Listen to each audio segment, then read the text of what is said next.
Hey y'all, welcome back to my channel.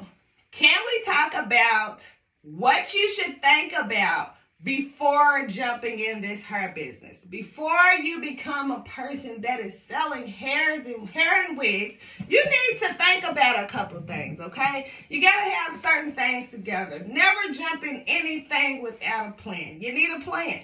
Yes, it's just hair. People gonna buy it. It's not that simple. Now, number one, what type of hair are you going to be selling? Are you going to be selling synthetic wigs? Are you going to be selling high quality hair? Like, what kind of hair are you selling? So you know the market that you need to reach. Are you trying to sell affordable wigs? Or do you not, you ain't tripping about breaking the pockets? Or do you want both? Do you want to be able to cater to both? Are you going to cater solely to frontals, glueless wigs, lace closures, U-parts, headband wigs? Are you going to have a little bit of everything? Are you going to sell your thing? Are you going to sell your items at pop-up shops? Are you going to sell them on Facebook? Are you going to make flyers?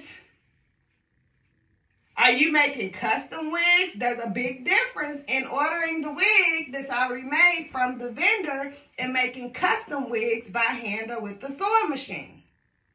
So how are you going to be making these wigs? Because price matters according to how you're going to be making these wigs or if you're going to be making them by hand. Now, me personally, my vendor is bomb. They would make the wigs for me in different head sizes, different stuff, different densities. I appreciate it. But when it comes to women with certain head sizes, mostly bigger head sizes, I usually make those by hand myself to make sure that the measurements are correct.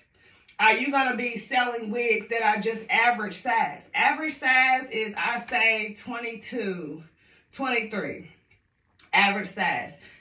But everybody might not be able to fit those wigs. Some people's heads are bigger, some people's heads are smaller. From what I'm seeing, most petite women, their heads are smaller. They're about a 19, 20, 21 sometimes, you know? Some women's heads are bigger. They might be at 24. You got to make these decisions and figure out what you're going to do. What's your business plan? Like I said, what's your market? Who you selling to? What type of hair are you selling? Are they going to come customized or are they going to need to do that themselves? Like you see some people, they sell wigs and they ship them to you. Ain't nothing done to them. The knots ain't bleached. They ain't customized. They ain't say, here's your hair. You got your wig. Just like off Amazon. Or are you going to be the person that makes these wigs or order these wigs and customizes them, plucks them, bleach knots, color them, whoop-de-woo, whatever, cut layers in them. Are you going to fully customize the wigs? Because that is going to bring you more money. Now, like I said, you're still going to make money whether you're customizing them or not. People are going to buy good hair. If you got some quality, they're going to spend quality money. Now, you can go, it's a lot of people, synthetic wigs are coming up. Synthetic wigs are coming up. Me, preferably, I don't sell synthetic wigs. I do a lot of hair color. So, you know, it ain't too much I can do with that. But the synthetic wig market needs more people catering to synthetic wigs because a lot of women that wear them and synthetic wigs have came up. So, are you going to be selling bundles and tape-ins and wigs? Which way you want to go? Which way you want to go? You have to find your market that you are trying to get your product to. When I tell y'all somebody is always interrupting my videos, I had to take a phone call. Now, my preference is I specialize in lace closure units, 4x4, 5x5, 6x6, 7x7. Okay, I'm not super into frontals. I don't preferably like to wear frontals myself. I don't like the glue down all the way around. It drives me crazy. I'll be ready to lift it up. Like I said, this is a closure wig. Did I put the lace right here on the side? Literally, I can push my hair back. I can, you feel me? Got a little side bun. I prefer to sell glueless wigs, okay? So I decided to sell glueless wigs because that's what my market was. Like, most of my clients are working women. They don't always have time to keep up with the frontals, whoop-de-woo, all of that. They need something that they can throw on and be cute, honey, without the extra. Or a little spray, a little gas to be, and lock it down for a day, take it off the next day when they tired after work, whatever. You feel what I'm saying? So that's my market. That's what I decided to do. But you have to know which lane you are going to go in, or you're going to end up sitting with a whole lot of hair for no reason. That's another thing. I'm going to make a couple points, but I'm going to make a whole nother video on this, okay? You do not need 1,000,000 wigs to start a hair business. Now, personally, my vendor, I get my wigs in, I say, 5 to 7 days at the most. Usually it's 4 to 5 days. I have my hair in hand. They're really good with that. So when I started, I didn't really have to have things on hand. I did 50% deposits or full payment. So I was able to order that wig, do what I need to do to it, give them that wig, and still make my money without having wigs on hand. Don't let anybody tell you you have to have $1 million worth of merchandise to start selling product, because you don't.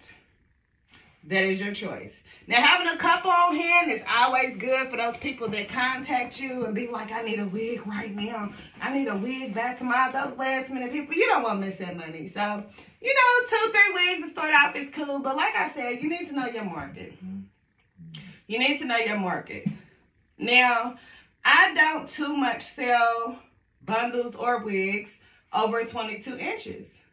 Once it gets over 22 inches, the price gets, you know, it skyrockets when it comes to that luxury hair.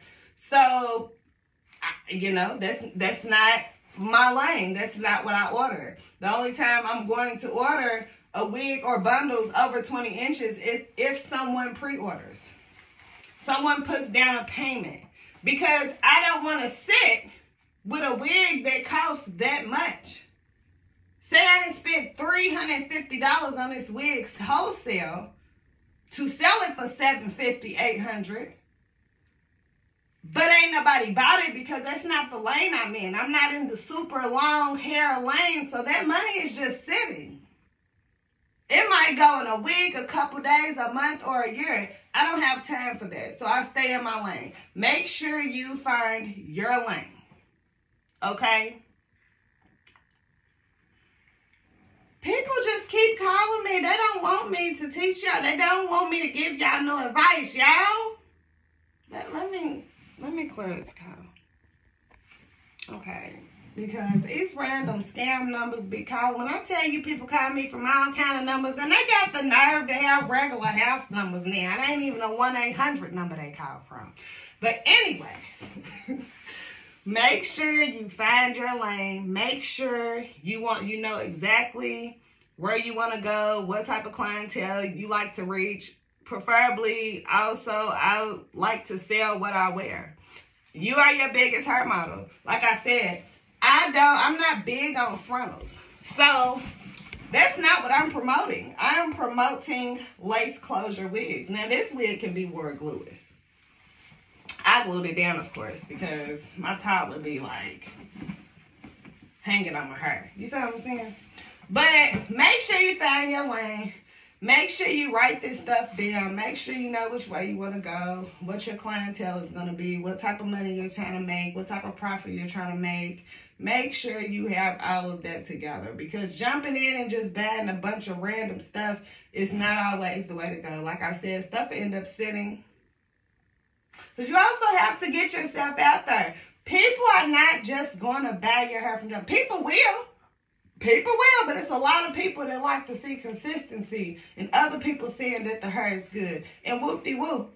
You know, the hair business is something that you have to build.